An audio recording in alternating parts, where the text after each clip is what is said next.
So, for some reason, I ended up really liking this one, and everybody else did when I showed it to them as well.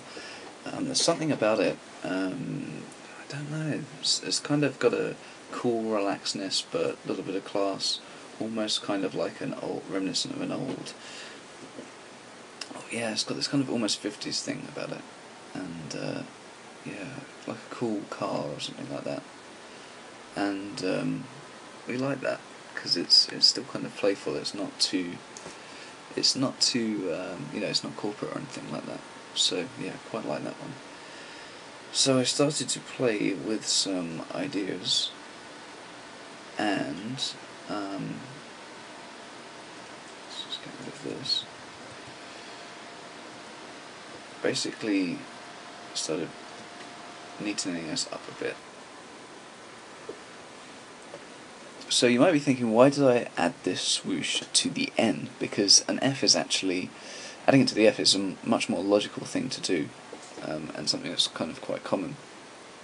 But first of all, I didn't do that for two reasons. First of all, I wanted to do something which wasn't completely obvious, and also because of the separation of the Carson and Ifide that I talked about in the previous episode, in the episode 2. I wanted to kind of separate them off, and a small, subtle visual thing like this, like adding the swoosh to the end, was something that I thought signified the difference between all the different parts of the one word. So let me just take you through a couple of the things on this. Let's just zoom in a bit. Right, there's so the C.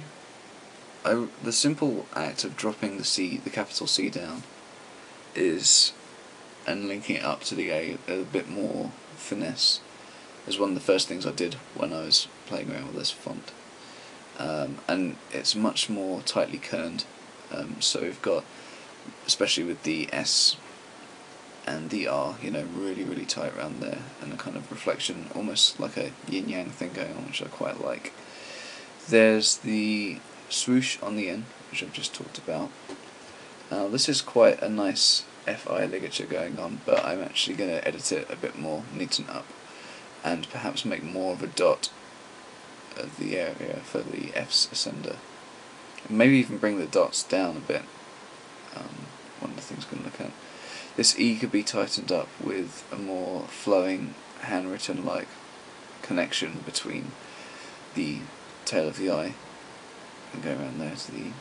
And I still love this D. I really love it. And this is a really good example, by the way, of true italicized font. The font isn't just a slanted. The letters aren't just slanted versions of the normal characters.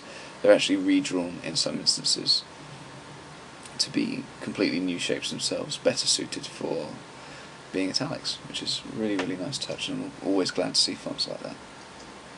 So yeah, this kind of thing. But the problem is, it reminded us of the Coca-Cola logo, and also a little bit of the Carlsberg logo, and this is predominantly down to the swoosh, although I would also argue that it's the combination of that and the C, and in Carlsberg's case the C-A-R, there's an S in there as well, so psychological stuff.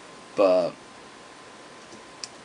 yeah, this is something I've got to work on, because obviously we don't want it to be like that, and it's got to be original. At the same time, I really love the look of it, and everybody else does too, and because of this, I've got to find a way to distinguish it from those logos. So what do you think? Do you think that it is like the Carlsberg logo and the Coke logo and anything else?